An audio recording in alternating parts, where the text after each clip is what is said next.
और पश्चिम बंगाल में मतदाता सूची में संशोधन हुआ है। बड़ी जानकारी देते हैं आपको। संशोधन के लिए अपीलीय न्यायाधिकरण का गठन किया गया है। चुनाव आयोग ने अधिसूचना जारी की। सुप्रीम कोर्ट के आदेश पर 19 पूर्व जजों की नियुक्ति हुई है। वोटर लिस्ट में नाम जुड़वाने या कटवाने के फैसलों पर सुनवाई होगी।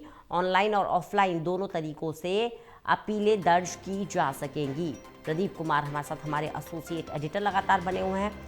प्रदीप जी, एसआईआर को लेकर तमाम घमासान के बीच चुनाव आयोग ने ये अधिसूचना जारी कर दी है कि अगर नाम जुड़वाना है या घटाना है या इससे रिलेटेड कोई अपील है तो अब एक प्लेटफॉर्म दे दिया गया है।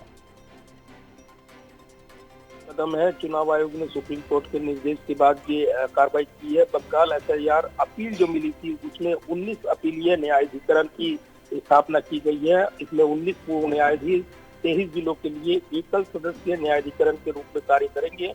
हालांकि अधिकांश न्यायाधीशों को एक ही जिले के लिए नियुक्त किया गया है। 3 न्यायाधीशों की एकाधिक जिलों का कार्यभार सौंपा गया है। तो चुनाव आयोग ने कहा है कि यह अधिसूचना जो है तत्काल प्रभाव से लागू होगी। संबंधित जिलों में सभी अपीलों का निपटारा हो जाने के तुरंत बाद ये जो न्यायाधिकरण का अस्तित्व है वो समाप्त हो जाएगा।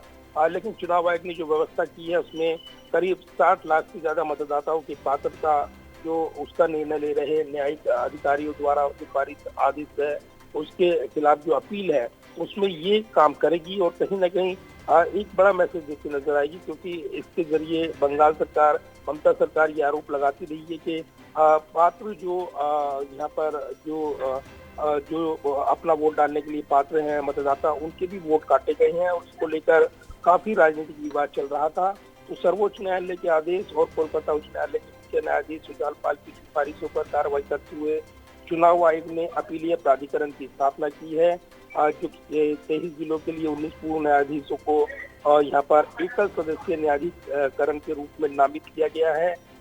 ये एक बड़ा कदम है, क्योंकि जिस तरीके से सवाल उठ रहे थे एसआईआर प्रक्रिया को लेकर, और इसके बाद यहाँ पर ये उम्मीदवारों खासतौर से उन्होंने भी शिकायतें दर्ज कराई थी। इसके अलावा जिस तरीके से इस पर जो सवाल थे उनको यहाँ पर एक मौका देने के लिए ऐसे जो मतदाता हैं जो ये दावा कर रहे हैं कि उनके गलत वोट कटे हैं, ये रास्ता कहीं ना कहीं अब उस पर विशेष गहन पुनरीक्षण अभियान के तहत जो सवाल उठे हैं उनको दूरी करने का एक काम करेगा। तो फिलहाल जो बंगाल में चुनावी बिगुल बजा हुआ है, इस बीच ये व्यवस्था कहीं ना कहीं एक बड़ा कदम मानी जाती है। चलिए, बहुत बहुत शुक्रिया प्रदीप जी हमारे साथ जुड़ने के लिए जानकारी।